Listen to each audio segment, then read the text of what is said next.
ছোট্ট একটি ব্লগে সবাইকে স্বাগতম। আমরা যাচ্ছি নদীর পাড়ে। হঠাৎ যেতে যেতে দেখলাম একটি গাছে সুন্দর ফুল ধরে আছে।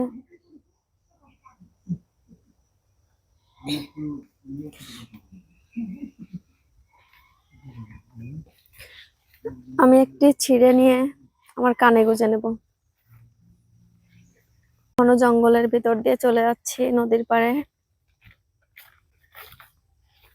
ইয়াল্লা শিয়াল!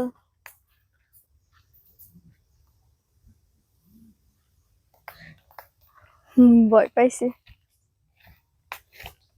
হঠাৎ যেতে যেতে দেখি দুইটা শিয়াল। শিয়ালকে কিছু বলে? কামড়ায় কি? কথা বলতে বলতে নদীর পাড়ে চলে আসলাম। এই যে আমাদের সবজি।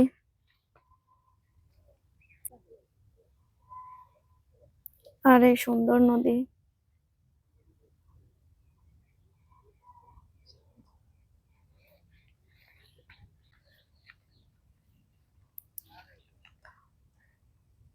এখানে ডাটা আছে, আবার ঘাসও আছে। এখানে ঘাসের গোড়া লাগানো হয়েছিল, তাই ঘাস বের হয়েছে।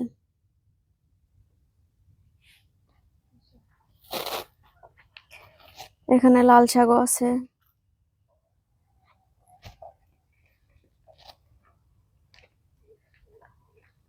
পুঁই শাক আছে।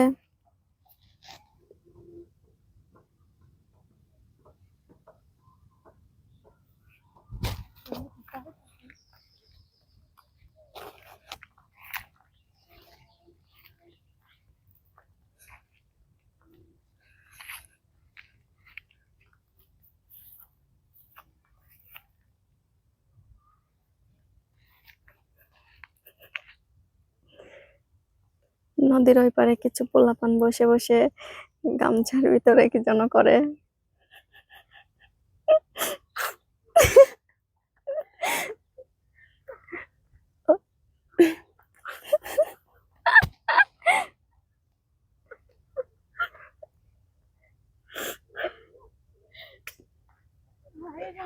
গামছা মুড়ি দিয়ে কি দেখছে, নাকি লুঙ্গি খুলে লুঙ্গি মুড়ি দিচ্ছে, বুঝতেছি না। যাই হোক, ওদিকে চোখ না দিই, আমরা সুন্দর পরিবেশ দেখি।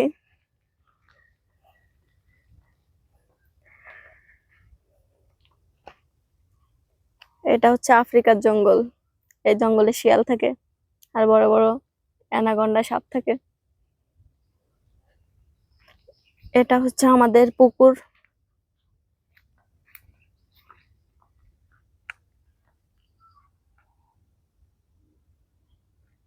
এই সুন্দর পরিবেশে থাকলে সবারই মন ভালো হয়ে যায়। তোমাদের আবারও দেখাই, এখানে লুঙ্গির তলে বসে বসে কি করছে ওরা।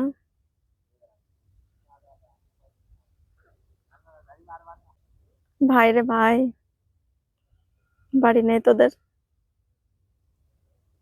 সবাইকে একটু দেখাই দিলাম।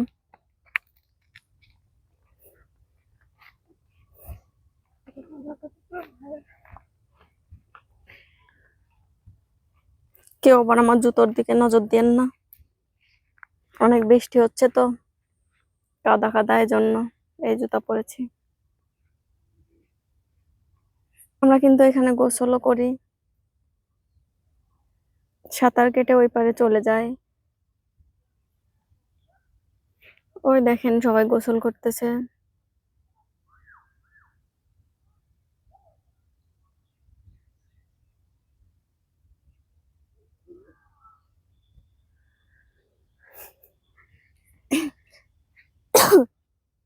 অতিরিক্ত বর্ষার কারণে এখান থেকে এটা ভেঙে পানি নদীতে যায়।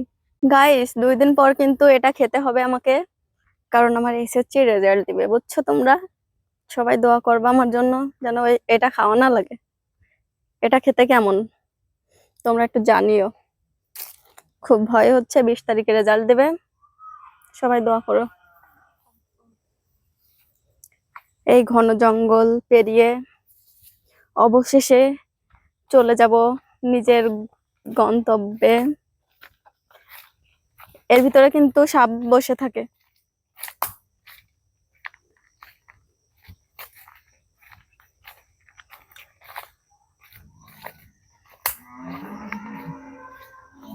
এই ঘন জঙ্গলে কেউ আসবেন না ভুল করেও।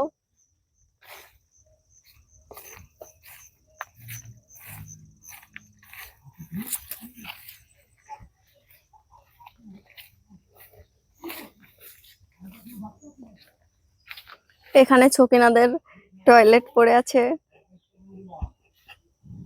আবার সেই ফুল গাছের এখানে চলে আসলাম, সেই ফুলটা পড়ে গেছিল।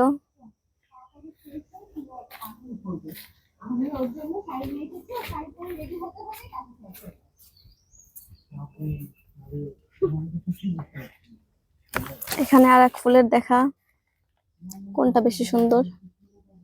অবশ্যই এটা।